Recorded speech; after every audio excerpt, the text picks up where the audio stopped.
Hare Krishna, Krishna Krishna, Hare Hare, Hare Rama, Rama Rama, Hare Hare. ओम अज्ञानतिमिरन्धस्य ज्ञानाञ्जनशलाकया चक्षुरुन्मिलितं येन तस्मै श्रीगुरवे नमः। नमो विष्णुपदाय कृष्णपृष्ठाय भूतले श्रीमते भक्तिवेदान्त स्वामीति नामिने। नमस्ते सारस्वते देवगौरवाणी प्रचारिणे निर्विशेष शून्यवादी पाश्चात्य देशतारिणे। जय श्री कृष्ण चैतन्य प्रभो नित्यानंद श्री अद्वैत गदाधर शिवासादि गौर भक्त वृंद। हरे कृष्ण कृष्ण कृष्ण हरे हरे, हरे राम राम राम हरे हरे।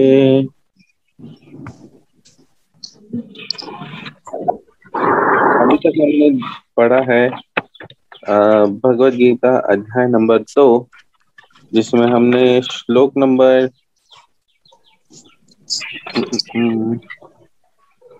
20 पढ़ा था बराबर। 20 आज से हम श्लोक नंबर 21 स्टार्ट कर रहे हैं। इसके आगे के जितने श्लोक आएंगे वो मैं केवल महत्वपूर्ण श्लोक तक ही जाऊंगा और बीच में मैं बहुत समरी में आपको बताने का प्रयत्न करूंगा। इसलिए मैं आपसे पहले रिक्वेस्ट करता हूं कि बीच के श्लोक आप पहले से ही पढ़ के रखें। इससे क्या होगा कि हमें प्रोग्रेस करने में इजी जाएगा और हम ज्यादा टेक्स्ट कवर कर पाएंगे।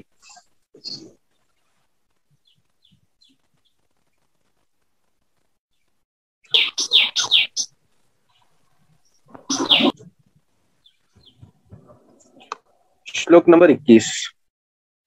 हे पार्थ, जो व्यक्ति है जानता है कि आत्मा अविनाशी, अजन्मा, शाश्वत तथा अव्यय है, वह भला किसी को कैसे मार सकता है या मरवा सकता है। तात्पर्य में हमारे लिए पॉइंट्स जो प्रभुपाद जी बता रहे हैं। इस प्रकार हिंसा की भी अपनी उपयोगिता है और इसका उपयोग इसे जानने वाले पर निर्भर करता है। देखिए, हिंसा, कुछ लोग ऐसा कहते हैं कि हमें अहिंसा के पथ पर चलना चाहिए और पूरी तरीके से अहिंसा के पथ से ही रहना चाहिए। ये जो व्यक्ति होता है ये ऐसा कहता है कि जैसे जो जमीन के नीचे उगने वाले कुछ जैसे फल पदार्थ होते हैं या सब्जियां होती हैं, इस प्रकार की वस्तुओं का सेवन नहीं करना और भी कुछ इस प्रकार की विचारधाराएं आती है। अगर कोई व्यक्ति मान लीजिए किसी के ऊपर बहुत ज्यादा त्रासदायी प्रकट कर रहा है तो उसका विरोध ना करना, इस प्रकार की विचारधाराएं होती हैं जिसमें कि ये लोग कहते हैं कि हिंसा ना की जाए, परंतु ऐसा नहीं है। भगवान बौद्ध के साथ में भी एक बार ये एक घटना घटी थी जब एक सर्प किसी गांव के लोगों को खूब परेशान करता था, जो केवल एक वृक्ष पर निवास करता था। भगवान बुद्ध ने उसको ये ज्ञान दिया था कि देखिए, आप इस प्रकार से एक्टिविटीज मत कीजिए, लोगों को परेशान मत कीजिए। कुछ समय बाद भगवान बौद्ध वहां पर लौट करके आते हैं तो देखते हैं कि वो सांप की हालत बहुत गंभीर है। क्यों, उससे पूछा गया तो उसने बताया कि आपने कहा था, इसने मैंने फुसकारना भी छोड़ दिया, डसना भी छोड़ दिया, लोगों को डराना भी छोड़ दिया, मैंने हिंसा पूरी तरीके से त्याग दी। तब भगवान बुद्ध ने कहा कि ऐसा मैंने करने के लिए थोड़ी ना कहा था, मैंने तुम्हें अपना स्वभाव छोड़ने के लिए नहीं कहा था। तुम्हें कम से कम फुसकारना तो चाहिए, डराना तो चाहिए, इस प्रकार से तुम्हें एटलीस्ट रहना चाहिए। इसी प्रकार से जब हम देखें कि कहीं मानव अधिकार का उल्लंघन हो रहा है, वहां पर हमें आवाज अवश्य उठानी चाहिए, वहां पर हमें चुप नहीं रहना चाहिए। जैसे पितामह भीष्म, गुरु द्रोण, इन सब लोगों ने द्रौपदी का वस्त्र हरण होते हुए देखा और भी इस प्रकार के कई अन्याय होते हुए देखे, परंतु उन्होंने कभी अपनी आवाज नहीं उठाई। क्यों? क्योंकि धृतराष्ट्र के एहसानों के तले वो दबे हुए थे, बिकॉज वो उनके सर्वेंट थे, इसलिए कभी आवाज नहीं उठा पाए। अंततोगत्वा भगवान ने उन्हें विपक्षी युद्ध में खड़ा करके अर्जुन द्वारा युद्ध से समाप्त करवाया था। इन सभी को जो जिस प्रकार की मृत्यु भी प्रदान करी थी, वो भी बहुत ही दयनीय मृत्यु प्रदान करी भगवान ने। इसलिए हमें ये बात जाननी जरूरी है कि हम अगर किसी का वध कर रहे हैं तो वह न्याय संगत होना चाहिए। अर्थात मान लीजिए आपके घर पे कोई कीट पतंग भी आया है तो इसका अर्थ ये नहीं है कि आप उसे मार दें। क्यों? क्योंकि जितना जीवन जीने का अधिकार आपका है उतना ही अधिकार उसका भी है। भगवान ने आपको भी इसी प्रकार से जीवन दिया जैसे उसको दिया है। और जब तक के लिए कोई प्राणी आपके ऊपर हिंसा प्रदान ना करे तब तक के लिए आप उस पर पलटवार ना करें, इस बात का ध्यान रखिए। प्रश्न आता है कि हिंसा क्या है। देखिए, परम हिंसा किस बात को कहते हैं? व्यक्ति का जो स्वरूप है, स्वरूप यह है कि वो हमेशा भगवान का दास बना रहे, अर्थात भगवान की भक्ति करता है। और यदि कोई व्यक्ति आपको वो भक्ति करने से रोकता है या किसी दूसरे व्यक्ति को भक्ति करने से रोकता है तो आपको उसका प्रतिकार करना चाहिए। वहां पे जाकर के उसे कहा जाता है कि आपके वो वास्तविक स्वरूप में, अर्थात आपका जो सबसे परम अधिकार है भगवान को जानना और उनकी भक्ति करना, वहां पे अगर आपको रोक लगाई जा रही है तो एक प्रकार की हिंसा है। यद्यपि हत्या करने वाले व्यक्ति को न्याय संहिता के अनुसार प्राण दंड दिया जाता है, किंतु न्यायाधीश को दोषी नहीं ठहराया जा सकता है, क्योंकि वह न्याय संहिता के अनुसार ही दूसरे व्यक्ति पर हिंसा किए जाने का आदेश देता है। अगर कोई जज है जो कि यह आदेश कर रहा है कि किसी क्रिमिनल को मृत्यु दंड दिया जाए, तो जो जज है वो किसी कॉन्स्टिट्यूशन के बेस के ऊपर से ये आदेश डिक्लेयर करता है। इससे उस जज के ऊपर किसी मर्डर का चार्ज नहीं लगता है। क्यों? क्योंकि वो एक कॉन्स्टिट्यूशन के बेस पर, आधार पर कुछ डिसीजन दे रहा है। इसी प्रकार से अगर जैसे अर्जुन युद्ध करने वाला है तो उसको सबसे परम पर्सनालिटी आदेश दे रहा है कि नहीं, तुम युद्ध करो, तुमको इस बार युद्ध करके सामने वालों का वध करना है, ये तुम्हारी एक्टिविटी है, तुम्हारी ड्यूटी है। जब परम पर्सनालिटी इस प्रकार का आदेश दे रहे हैं तो जितने सामने वाले व्यक्ति मारे जा रहे हैं वो हत्या में नहीं गिने जाएंगे, वो अर्जुन के रिस्पॉन्सिबिलिटी में गिने जाएंगे, ड्यूटी में गिने जाएंगे कि उसे करना ही चाहिए था। मनुष्य के विधि ग्रंथ मनु संहिता में इसका समर्थन किया गया है कि हत्यारे को प्राण दंड देना चाहिए, जिससे उसे अगले जीवन में अपना पाप कर्म भोगना न पड़े। इसी प्रकार जब कृष्ण युद्ध करने का आदेश देते हैं तो समझना चाहिए कि हिंसा परम न्याय के लिए है, और इस तरह अर्जुन को इस आदेश का पालन यह समझकर करना चाहिए कि कृष्ण के लिए किया गया युद्ध हिंसा नहीं है, क्योंकि मनुष्य या दूसरे शब्दों में आत्मा को मारा नहीं जा सकता, अतः न्याय के हेतु तथाकथित हिंसा की अनुमति है। ये बात हमें बहुत अच्छे से जान लेना चाहिए कि हिंसा या किसी को प्राण दंड देना केवल और केवल तब ही अलाउड है जब वो न्याय संगत हो, अर्थात जब शास्त्र उसकी परमिशन देता हो। इसी श्लोक के अंदर से हमें बात समझ में आती है कि किसी दूसरे जीव का खाना, हमें खा जाना, अर्थात हम अगर मांस भक्षण करते हैं, यहाँ तक कि अंडे और मछली भी खाते हैं, तो हमें उस प्रकार का दंड बाद में अवश्य मिलता है। किस प्रकार का दंड मिलता है? हमारे ऊपर किसी की जान लेने का, अर्थात हत्या करने का पाप चढ़ता है, और बाद में भगवान हमें उसके विपरीत दंड अवश्य देते हैं। किस प्रकार से देते हैं? कि मृत्यु के बाद में हमें यमपुरी जाना पड़ता है, यमलोक जाना पड़ता है, और यमलोक में अलग अलग प्रकार की जो हमारे अपराध रहते हैं उनके प्रति हमारे ऊपर कुछ दंड लगाए जाते हैं। श्रीमद् भागवत में 5वें स्कंद में उसके आखिरी अध्याय में 24 प्रकार के नरकों की व्याख्या की गई है। उन 24 प्रकार के नरकों में हर एक एक्टिविटी बताई गई है कि व्यक्ति कौन सी एक्टिविटी करता है तो उसे किस प्रकार के नरक में किस प्रकार का दंड दिया जाता है। पूरी तरीके से व्याख्या प्रद हमारे पास में ग्रंथ अवेलेबल है, और इसीलिए हमें बात ध्यान रखनी चाहिए कि हम अगर कोई एक्टिविटी कर रहे हैं, कोई कार्य कर रहे हैं, तो हम किसी के प्रति किसी प्रकार का अपराध ना करें और न्याय संगत अर्थात शास्त्र पारंगत होकर के ही अपने कर्मों को आगे बढ़ाएं। अब हम तो सारे शास्त्र जानते नहीं है, तो फिर हम कैसे जानेंगे कि कौन सी एक्टिविटी शास्त्र पारंगत है या नहीं?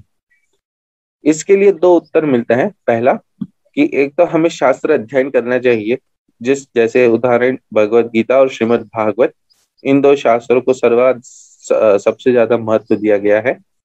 इन 2 शास्त्रों को पढ़ने के अलावा जब हम कोई एक्टिविटी करते हैं जिसमें हमें कंफ्यूजन आता है या हमें ऐसा लगता है कि एक बार डिस्कस कर लेना चाहिए, तो हमें किसी गुरुजन से या किसी वरिष्ठ जन से अवश्य बात करके ये पूछ लेना चाहिए कि ये जो हम कार्य करने जा रहे हैं, क्या ये शास्त्र हमें इसकी अनुमति देता है और क्या ये करना वास्तविकता में उचित है। श्लोक नंबर 22, ये बहुत सुंदर सा श्लोक है, इसे हमें याद करना चाहिए। वासांसि जीर्णानि यथा विहाय नवानि गृह्णाति नरोपराणि तथा शरीराणि विहाय जीर्णानि अन्यानि संयानि नवानि देहि। जिस प्रकार मनुष्य पुराने वस्त्रों को त्याग कर नए वस्त्र धारण करता है, उसी प्रकार आत्मा पुराने तथा व्यर्थ के शरीरों को त्याग कर नवीन भौतिक शरीर धारण करता है। इस पर हम व्याख्या पहले ही कर चुके हैं पहले के श्लोक में, जहाँ पर हमने समझा था कि आत्मा शरीर को उसी प्रकार से बदल देता है जिस प्रकार से हम अपने वस्त्रों को बदल देते हैं। तात्पर्य में यहाँ पे एक पॉइंट बहुत महत्वपूर्ण आता है। परमात्मा अणु आत्मा की इच्छाओं को पूर्ति उसी तरह करते हैं जिस प्रकार एक मित्र दूसरे की इच्छा पूर्ति करता है। मुंडक तथा श्वेताश्वतर उपनिषदों में आत्मा तथा परमात्मा की उपमा दो मित्र पक्षियों से दी गई है। देखिए यहाँ पर मान लीजिए एक वृक्ष है, इसके ऊपर दो पक्षी बैठे हैं। उसमें से एक पक्षी जैसे जीव है, हम लोग हैं, वो होते हैं, और दूसरा पक्षी है जो भगवान स्वयं है, जो उस पूरे वृक्ष के अल्टीमेट मालिक है। जब तक जो हमारे जीव जैसा पक्षी है, जब तक उसे वहां पे लगे फलों को खाने की इच्छा है, अर्थात भोग करने की इच्छा है, तब तक के लिए वो फल चबाता जाएगा। और वैसे ही ढूंढते ढूंढते भटकते हुए वो एक पेड़ से दूसरे पेड़, दूसरे पेड़ से तीसरी पेड़ पर जाता जाएगा। क्यों? क्योंकि उसकी इच्छा है जाने की। और इसीलिए उसके जो मित्र है, जो पास में दूसरा पक्षी बैठा है, जो भगवान का एक स्वरूप है, जो उसके केवल अपनी एक एक एक्टिविटी का साक्षी है, वो वहां पे बैठकर उसे देखता जाएगा और जहां जहां भी उसके साथ में जाता है वहां पर उनके ऊपर साक्ष्य बना के रखता है। यहाँ पर एक एग्जाम्पल, एक बहुत सुंदर सा हमें लर्निंग मिलती है कि जब तक हमारे मन के अंदर भोग की इच्छा है, जब तक हमारे हृदय के अंदर कुछ कुछ अलग अलग प्रकार की इच्छाएं आती रहती है, तब तक भगवान हमारे हृदय में परमात्मा स्वरूप में बैठ करके वो सभी इच्छाओं को जान जाते हैं और उन सभी की पूर्ति करने के हेतु से हमें कहीं ना कहीं वो हेल्प करते रहते हैं।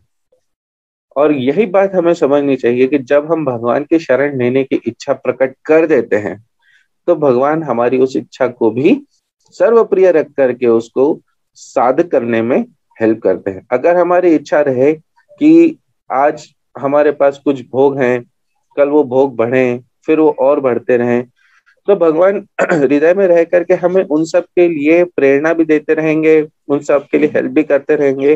परंतु इस बात को फिर हम भूल जाएंगे कि हमारे लिए जीवन का कुछ अलग लक्ष्य भी है, और इसी प्रकार से व्यक्ति भोग पे भोग, भोग पे भोग करते जाएगा, बढ़ते जाएगा और इसी प्रकार से जकड़ता जाएगा इस मायाबद्ध संसार में, और अंततः मुक्ति भूल जाएगा। फिर दूसरा शरीर मिलेगा, फिर नई इच्छाएं होंगी, भगवान फिर उनको अलाउ करेंगे। इसी प्रकार से चक्कर चलता जाएगा। कब तक चलता जाएगा? जब तक हमारे मन में ये न आ जाए, हमारे हृदय में ये बात न आ जाए कि हमें भगवान की शरण लेनी है और भगवान की सेवा करनी। जैसे ही मन में यह भाव आता है, भगवान इस साइकिल से मुक्त होने का हमारे लिए कोई ना कोई मार्ग खोल देते हैं। इनमें से एक पक्षी वृक्ष के फल को खा रहा है और दूसरा पक्षी अपने मित्र को देख रहा है। यद्यपि दोनों पक्षी समान गुण वाले हैं, किंतु इनमें से एक भौतिक वृक्ष के फलों पर मोहित है, किंतु दूसरा अपने मित्र के कार्यकल्पों का साक्षी मात्र है। कृष्ण साक्षी पक्षी है और अर्जुन फलभोक्ता पक्षी। यद्यपि दोनों मित्र हैं, किंतु फिर भी एक स्वामी है और दूसरा सेवक। अणुआत्मा द्वारा इस संबंध की विस्मृति ही उसके एक वृक्ष से दूसरे पर जाने या एक शरीर से दूसरे में जाने का कारण है। जीवात्मा प्राकृत शरीर रूपी वृक्ष पर अत्यधिक संघर्षशील है, किंतु जो ही वह दूसरे पक्षी को परम गुरु के रूप में स्वीकार करता है, जिस प्रकार अर्जुन कृष्ण का उपदेश ग्रहण करने के लिए स्वेच्छा से उनकी शरण में जाता है, त्यों ही परतंत्र पक्षी तुरंत सारे शोकों से विमुक्त हो जाता है। मुंडक उपनिषद तथा श्वेताश्वतर उपनिषद समान रूप से इसकी पुष्टि करते हैं। प्रभुपाद जी हमें यही बात समझाने की कोशिश कर रहे हैं कि जैसे ही फल भोक्ता पक्षी साक्षी पक्षी की शरण ले लेता है, तो उसकी जो बार बार नए नए भोग और नए नए वृक्ष की इच्छा बनी रहती है, वो खत्म हो जाती है। वो सेटिस्फाइड होने लगता है। उसके मन में एक प्रकार का सेटिस्फैक्शन आता है कि वो जिस वृक्ष पर बैठा है, जिसके साथ में उसका साक्षी पक्षी है, मित्र है, वो उसे फल प्रदान कर रहा है, वो उस फल को ग्रहण करता है और अपने साक्षी पक्षी के साथ में रह करके, साथी के साथ में रह करके सुखी रह पाता है। वरना पक्षी वृक्ष से वृक्ष और फल से फल चुनते चुनते इतना परेशान होता है, इतना दुखी होता है कि फाइनली उसको कुछ एक अल्टीमेट एम मिलता ही नहीं।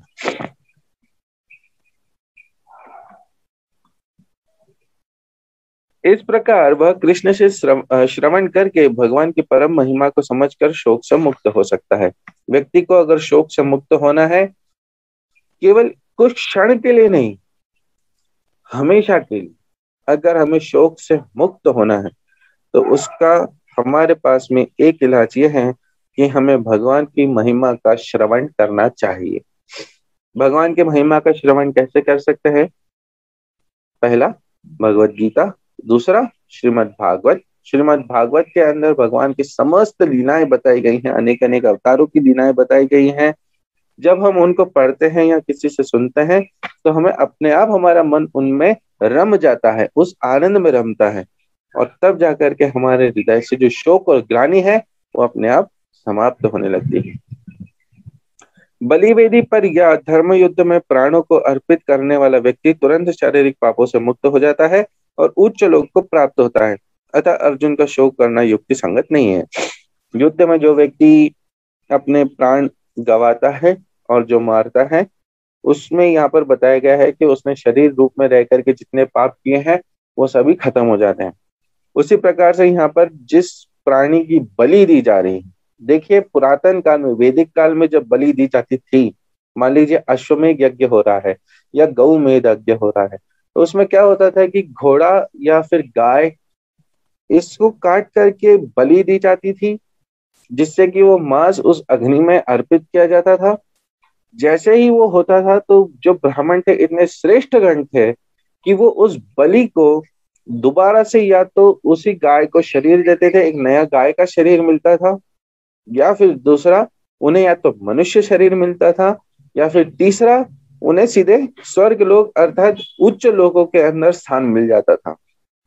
आज के दुनिया के अंदर ऐसा कोई ब्राह्मण नहीं है जो बलि देने के ऊपर दोबारा से पशु को जीवन दान दे सके, नहीं है। इसलिए इस प्रकार की जितनी बलियां आज के युग में हो रही हैं, आज की दुनिया में जितने ब्राह्मण लोग कर रहे हैं, वह सभी पाप कर रहे हैं, वह सभी झूठ कह रहे हैं। और वैदिक मंत्रों का उच्चारण करने पर भी चूंकि उनके अंदर अपनी साधना की शक्ति नहीं है, इसलिए वो जो ये बलि का कार्य कर रहे हैं, ये वास्तविकता में हत्या का दोष उन पर लगता है। कलयुग के शुरुआत के अंदर इस प्रकार का बहुत एक्टिविटीज हो रही थी, जिसके अंदर जो ब्राह्मण थे वो शास्त्र के बल पर ये कहते थे कि हमें बलि देनी चाहिए, और इस प्रकार से पशु हत्या बहुत बढ़ चली थी। जैसे जैसे ये पशु हत्या बढ़ चली थी, वैसे वैसे भगवान को उन पर करुणा आई और उन्होंने एक अवतार लिया। निंदसी यज्ञ विधेय श्रुति जातम सदय हृदय दर्शित पशु घातम केशवधृत बौद्ध शरीर जय जगदीश हरे। जयदेव गोस्वामी जी अपने कविता में ये बात बताते हैं कि इस प्रकार से पशु हत्या देख करके भगवान का करुणामय हृदय पिघल गया और उन्होंने डिसाइड किया कि मैं पशु हत्या पर बैन लगाऊंगा। कैसे? उन्होंने बौद्ध का अवतार धारण किया और सबसे पहले शास्त्र को खंडन कर दिया। शास्त्र के खंडन करने से सभी ब्राह्मणों के जितने भी प्रिंसिपल्स थे और जो भी वैदिक अनुष्ठान हुआ करते थे, उन सभी पर रोक लग गई, और इस प्रकार से भगवान ने पशु हत्या पर रोक लगाई। भगवान इतने दयालु हैं कि उन्होंने पशुओं के ऊपर होने वाली हिंसा तक को सहन नहीं किया। तो जस्ट एक बात सोचिए कि भक्त के ऊपर अगर हिंसा हो रही होगी तो क्या भगवान उसे सहन करेंगे? अगला श्लोक बहुत ही सुंदर सा श्लोक है, इसे भी आप याद कर सकते हैं। नयनम छिन्दन्ति शस्त्राणि नयनम दहति पावका न चैनम क्लेदंत्यापो न शोषयति मारुतः। यह आत्मा न तो कभी किसी शस्त्र द्वारा खंड खंड किया जा सकता है, न अग्नि द्वारा जलाया जा सकता है, न जल द्वारा भिगोया या वायु द्वारा सुखाया जा सकता है। तात्पर्य में प्रभुपाद जी एक बात ये बताते हैं कि ऐसा प्रतीत होता है कि आधुनिक अग्नेय अस्त्रों के अतिरिक्त मिट्टी, जल, वायु, आकाश आदि के भी अनेक प्रकार के हथियार होते थे। मतलब पुराने काल के अंदर, वैदिक काल के अंदर जितने शस्त्र होते थे वो केवल आग या विस्फोट ही करते हो ऐसा आवश्यक नहीं है। उस समय पृथ्वी, जल, वायु और आकाश इन सबको भी कंट्रोल करने वाले या इनकी पावर से अटैक करने वाले शस्त्र भी बनाए गए थे। वरना भगवान इस प्रकार का श्लोक नहीं लिख सकते थे कि अग्नि द्वारा सुखाया न जा सके, जलाया न जा सके और वायु द्वारा सुखाया न जा सके। तो उस समय के लिए जितने शस्त्र हुआ करते थे वो सभी मन की गति से चलते थे और मन की इच्छा से प्रकट होते थे और जिस सूक्ष्म से सूक्ष्म वस्तु के ऊपर अटैक करते थे, परंतु उसमें भी आत्मा को विच्छेद करना पॉसिबल नहीं है। पूर्व काल में विभिन्न पार्थिव तत्वों से बने हुए हथियार होते थे। ये बात हमें इस श्लोक में समझ में आती है। इस श्लोक के अंदर प्रभुपाद जी एक दूसरा पॉइंट भी बता रहे हैं कि मायावादी इसकी व्याख्या नहीं कर सकते कि जीव किस प्रकार अपने अज्ञान के कारण उत्पन्न हुआ और तत्पश्चात माया की शक्ति से आवृत्त हो गया। न ही आदि परमात्मा से जीवों को विलग कर पाना संभव था, प्रत्युत सारे जीव परमात्मा से विलग हुए अंश है।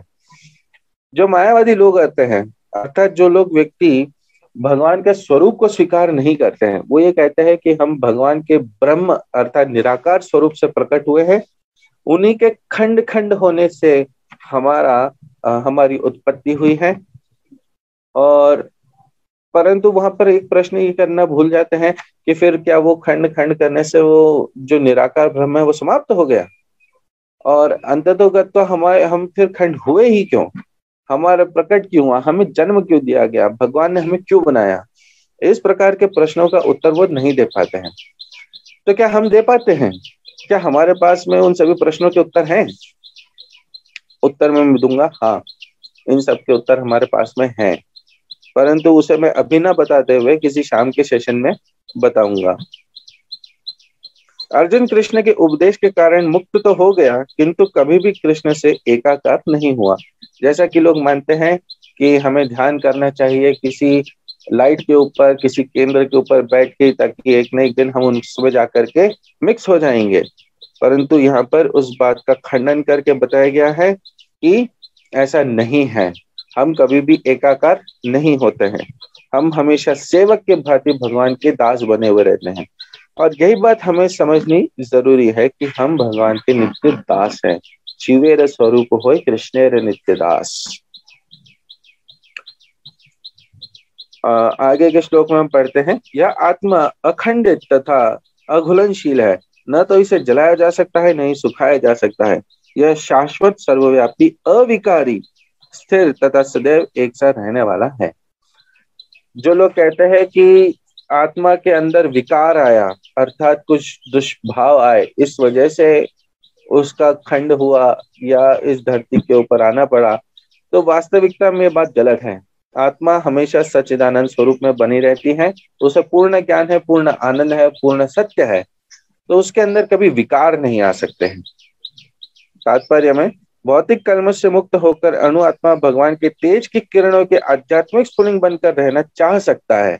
ऐसा पॉसिबल है कि भगवान के ब्रह्म स्वरूप में जाकर के रहना चाह सकता है, परंतु चूंकि वहां पर सेवा नहीं है, अर्थात वहां पर भगवान का दासत्व नहीं है, इसलिए जीव अपने स्वरूप में नहीं रह पाता। इसलिए बुद्धिमान जीव भगवान की संगति करने के लिए वैकुंठ में ही प्रवेश करता है। सबसे उच्च प्रकार की मुक्ति यही होती है जहाँ पर जीव भगवान के धाम जाकर के भगवान के साथ रह के भगवान की नित्य सेवा में लग्न रहे, जैसे वैकुंठ में या गोलोक में। सर्वगत शब्द महत्वपूर्ण है क्योंकि इसमें कोई संशय नहीं है कि जीव भगवान की समग्र सृष्टि में फैले हुए हैं। भगवान की जो सृष्टि है उसका विस्तार बहुत बड़ा है, इसको लेकर के मैं एक प्रेजेंटेशन इस समय तैयार कर रहा हूं, जिसमें हम एक ब्रह्मांड को समझने का प्रयत्न करेंगे। और ऐसे अनेक ब्रह्मांड होते हैं और उसमें अनेक जीव रहते हैं। ये प्रेजेंटेशन मैं शाम के सेशन में दूंगा।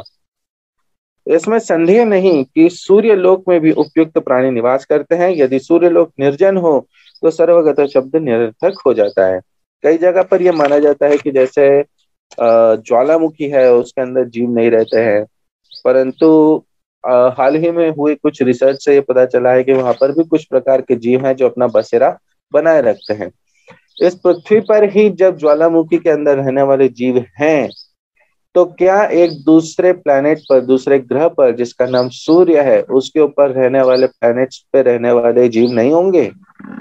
सर्वगत शब्द से भगवान इस बात को निश्चित कर रहे हैं कि जो जीव है वो हर एक प्लैनेट के ऊपर फैला हुआ है। जैसे कुछ लोग कहते हैं कि चंद्रमा पर जीवन नहीं है या चंद्रमा के ऊपर लोग रहते नहीं है, ये बात गलत है।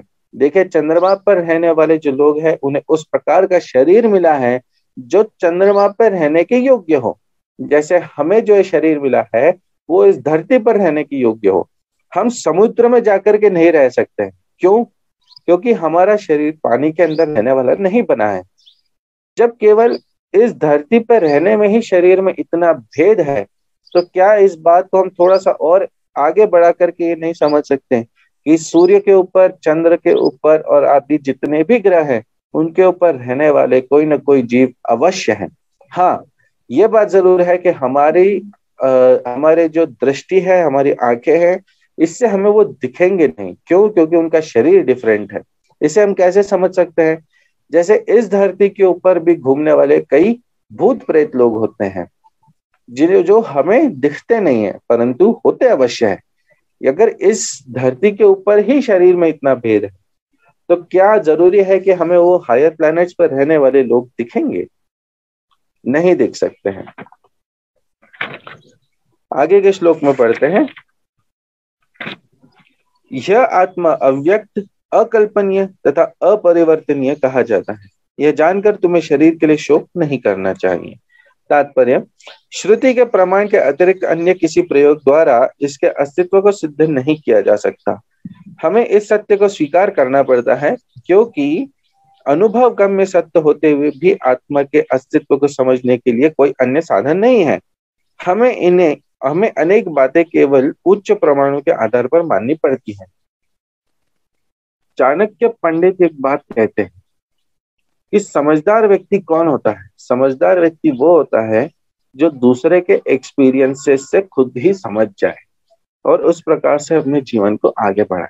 देखिए, एक सीधा सीधा प्रश्न आता है कि हम शास्त्र को क्यों माने? हो सकता है कि किसी भी XYZ व्यक्ति ने लिख दिया हो, किसी भी मुझ जैसे ही किसी दूसरे व्यक्ति ने लिख दिया हो शास्त्र, तो हम शास्त्र की बात क्यों माने? तो इसमें सबसे पहला अंडरस्टैंडिंग ये आता है कि देखिए, शास्त्र जो लिखा जाता है वो किसी एक साधारण व्यक्ति द्वारा नहीं लिखा जाता है। कैसे हम इस बात को समझते हैं कि शुरू के ही श्लोकों में हमने इस पर एक सेशन में हमने समझा था कि जब तक गुरु परंपरा में न आता हो और भगवान का भक्त ना हो, तब तक के लिए भगवान का जो शास्त्र के ऊपर अगर कोई व्यक्ति टीका लगता है तो वह टीका निरर्थक होती है। प्रश्न आता है कि शास्त्र क्यों पढ़ना चाहिए? अब ऐसे में केवल एक स्कूल टाइम का हम एग्जाम्पल ले कि क्या स्कूल में जाने के पहले हमें पता था कि जापान की राजधानी टोक्यो है? नहीं पता था। अर्थात हमने या तो टीचर से सुना है या हमारी जनरल नॉलेज वाली बुक में पढ़ा है। हम खुद जाकर के जापान में चेक करके नहीं आए हैं कि टोक्यो है या नहीं है, या कहीं हांगकांग तो नहीं है। नहीं, हमने ये बात चेक नहीं करी। इसी प्रकार से जो जीव होता है, समझदार होता है, चाणक्य पंडित के अनुसार वह व्यक्ति शास्त्र में लिखी हुई बात को यथारूप मान सकता है। क्यों? क्योंकि आप हर चीज की पुष्टि नहीं कर सकते हैं। आपके पास में इतना जीवन नहीं है, आपके पास में इतनी समझ भी नहीं है कि आप हर एक वस्तु की पुष्टि कर सके। जैसे आत्मा है, आत्मा को हम केवल अनुभव रूप से ही मान सकते हैं कि हाँ, आत्मा एग्जिस्ट करती है, परंतु आत्मा के बारे में जितनी डिटेल्स हैं वो हमें केवल शास्त्र ही बता सकता है। शास्त्र दो प्रकार से हमें बात बताता है, एक तो श्रुति से, एक स्मृति से।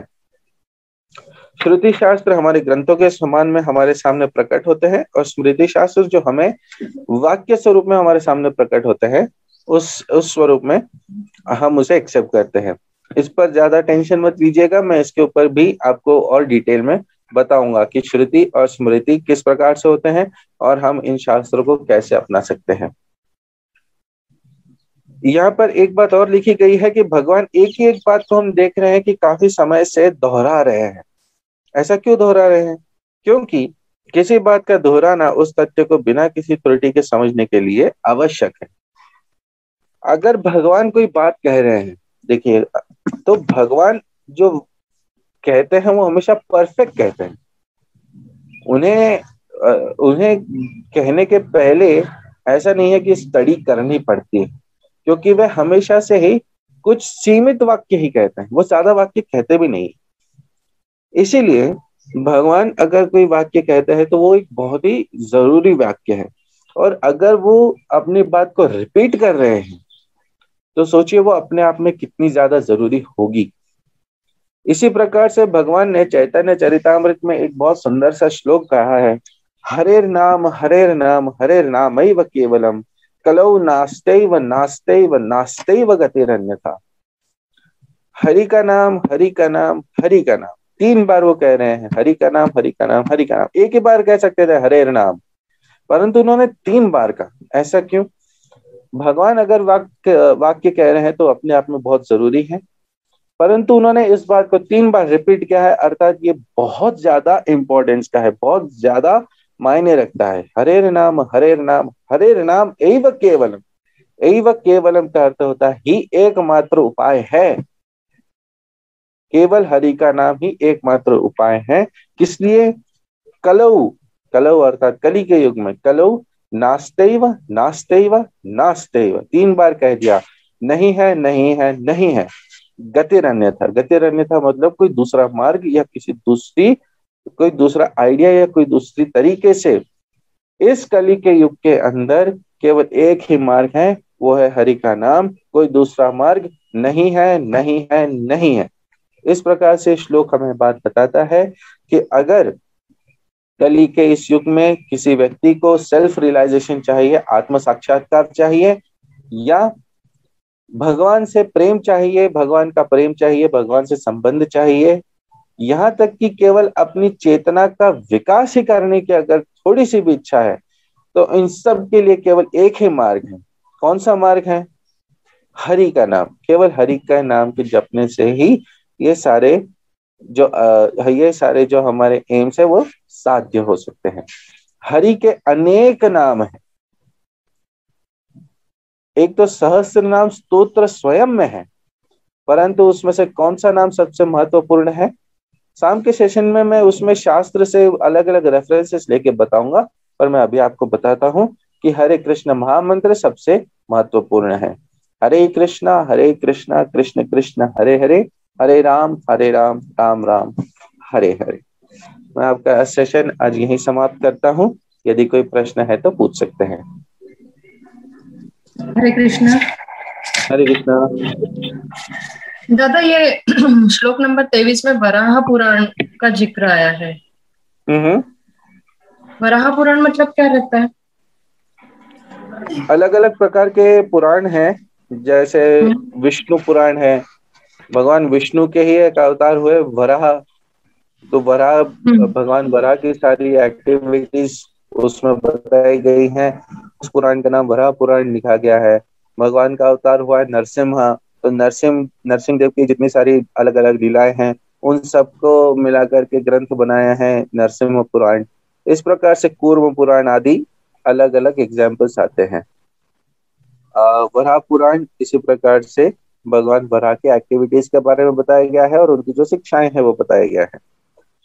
पुराण भी बहुत अलग अलग प्रकार के होते हैं, परंतु इस कलयुग के अंदर चूंकि हम इतने सारे पुराण पढ़ नहीं सकते हैं, इसलिए पुराणों में श्रेष्ठ पुराण पढ़ने की हमें इस समय सलाह दिया गया है। पुराणों में सबसे श्रेष्ठ पुराण है श्रीमद् भागवत। पुराणानाम इदम तथा, जिस प्रकार से निम्न गानाम यथा गंगा, अर्थात नदियों में बहने वाले जल में जो सबसे सर्वश्रेष्ठ जिस प्रकार से गंगा है, देवानाम अच्युतो हरि, सभी वर्शिपेबल अर्थात पूजनीयों में सबसे श्रेष्ठ है भगवान अच्युत या हरि। वैष्णवानाम यथा शंभो, जिस प्रकार से वैष्णवों में सबसे श्रेष्ठ है भगवान शिव, उस प्रकार से पुराणानाम इदम, तथा पुराणों में सर्वश्रेष्ठ है श्रीमद् भागवत। श्रीमद् भागवत इस कलयुग के अंदर पुराण एकमात्र ऐसा है जिसे पढ़ने की हमें आचार्यों से सलाह मिलती है, और कलयुग के अंदर इस पुराण को सबसे ज्यादा पोटेंट माना गया है। हरे कृष्ण। हरे कृष्णा।